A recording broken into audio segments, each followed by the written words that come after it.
اعوذ باللہ من الشیطان الرجیم بسم اللہ الرحمن الرحیم السلام علیکم ورحمۃ اللہ وبرکاتہ۔ کچھ باتیں دل کو بڑی لگتی ہیں۔ ابھی ایک جگہ سے ذکر ہو رہا تھا، سن کے آئی ہوں۔ بات تو کئی بار سنی اور ممکن ہے آپ میں سے بہت لوگوں نے سنی ہو، لیکن اب میرا دل کر رہا ہے کہ میں اسے شیئر ضرور کروں۔ حضرت علی رضی اللہ تعالیٰ عنہ سے کسی نے پوچھا کہ کیا آپ نے کبھی اللہ کو دیکھا ہے؟ تو حضرت علی رضی اللہ تعالیٰ عنہ جلال میں آ گئے اور فرمایا، ہاں دیکھا ہے۔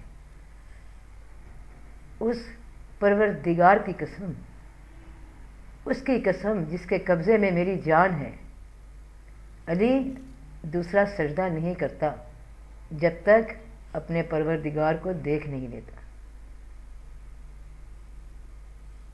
سبحان اللہ۔ اور پھر اس کا ثبوت بھی مل گیا۔ جنگ کے دوران ان کی پنڈلی پر ایک نیزہ لگ گیا جو کہ پنڈلی سے آر پار تھا، اور حضرت علی رضی اللہ تعالیٰ عنہ کا جسم اتنا مضبوط تھا، اتنا سخت تھا کہ نیزہ کھینچنے پہ بھی باہر نہیں آ رہا تھا۔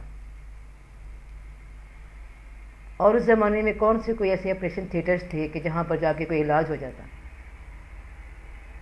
تو صحابہ جو باقی موجود تھے انہوں نے کہا کہ ایک ہی حل ہے، جس وقت یہ نماز میں ہوں تب ان کا جسم نرم پڑ جاتا ہے، اس وقت نیزہ باہر نکالا جا سکتا ہے۔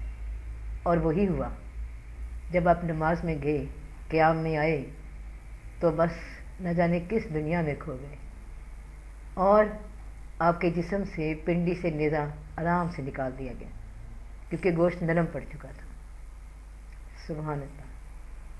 کتنی پیاری باتیں ہیں اللہ کے پیاروں کی، کتنی پیاری باتیں ہیں۔ سبحان اللہ، کتنی پیاری باتیں ہیں نا۔ اور یہ شعر تو اور بھی پیارا ہے۔ اللہ اکبر۔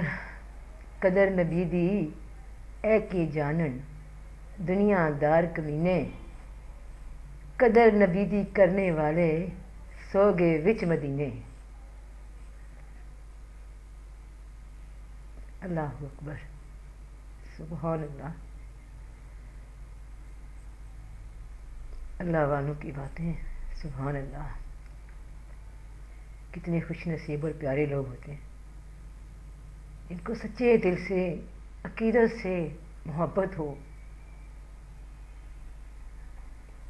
اللہ پاک سے اور رسول اللہ صلی اللہ علیہ وسلم سے۔ اگر یہ محبت ہو جائے تو دنیا کی، کائنات کی ہر محبت ختم ہو جائے۔ اتنی عظیم ہے یہ محبت۔ سچے دل سے اگر دل اس طرف پھر جائے تو خیر کثیر ہے، سب سے بڑی خیر ہے، سب سے بڑی خیر ہے۔ اللہ اکبر، اللہ اکبر۔ فی امان اللہ، فی امان اللہ، فی امان اللہ۔